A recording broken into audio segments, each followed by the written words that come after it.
Ernakulam കാലടിയിൽ scooter യാത്രക്കാരനെ കുത്തിപ്പരിക്കേൽപ്പിച്ച് 20 ലക്ഷം കവർന്നു. VKD vegetables manager തങ്കച്ചനെയാണ് ബൈക്കിലെത്തിയ രണ്ടംഗ സംഘം ആക്രമിച്ചത്. കാലടി പോലീസ് അന്വേഷണം ആരംഭിച്ചു. റിയ ബേബി ചേരുന്നുണ്ട്. റിയ, എപ്പോഴായിരുന്നു സംഭവം? പ്രതികളെ കുറിച്ച് എന്തെങ്കിലും സൂചന?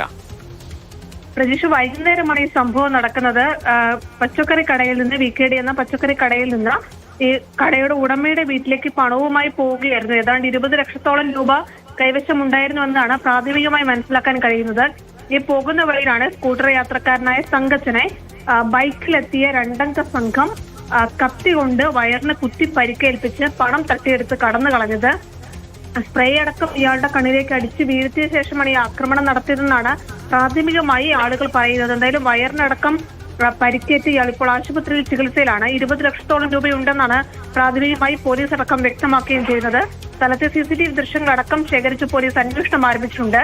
ഈ സ്ഥലം പരിചിതമുള്ള ആൾ, അതായത് സ്ഥിരമായി ഇങ്ങനെ പണം ഉടമയുടെ ഡേറ്റയിലേക്ക് കൊണ്ടുപോകുന്നതുണ്ട്, അങ്ങനെയൊക്കെ തുടങ്ങിയ കാര്യങ്ങളൊക്കെ പരിചിതമുള്ള മനസ്സിലാക്കിയ ആളുകൾ തന്നെയാണ് ഈ ആക്രമണം നടത്തിയതെന്നാണ് പോലീസിന്റെ ഒരു പ്രാഥമിക നിഗമനം. എന്തായാലും CCTV ദൃശ്യങ്ങളടക്കം പോലീസ് ശേഖരിക്കുകയാണ്. ശരി, റിയയാണ് വിവരം നൽകിയത്. ഈ സംഭവവുമായി ബന്ധപ്പെട്ട ഒരു പ്രതികരണം കൂടി കേൾക്കാം.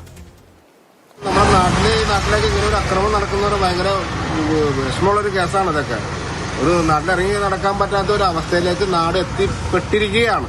ഈ പട്ടാപ്പകലേക്ക് നട റോഡിൽ വെച്ച് കത്തിക്ക് കുത്തി പൈസ ഒക്കെ അപകരിച്ച് കൊണ്ടാന്ന് പറഞ്ഞാൽ നാടിന്റെ ഒരു പോക്ക് എന്താണെന്നും നമുക്കൊന്നും അറിയില്ല. അവിടെ പോയി നിൽക്കുമെന്നും അറിയില്ല.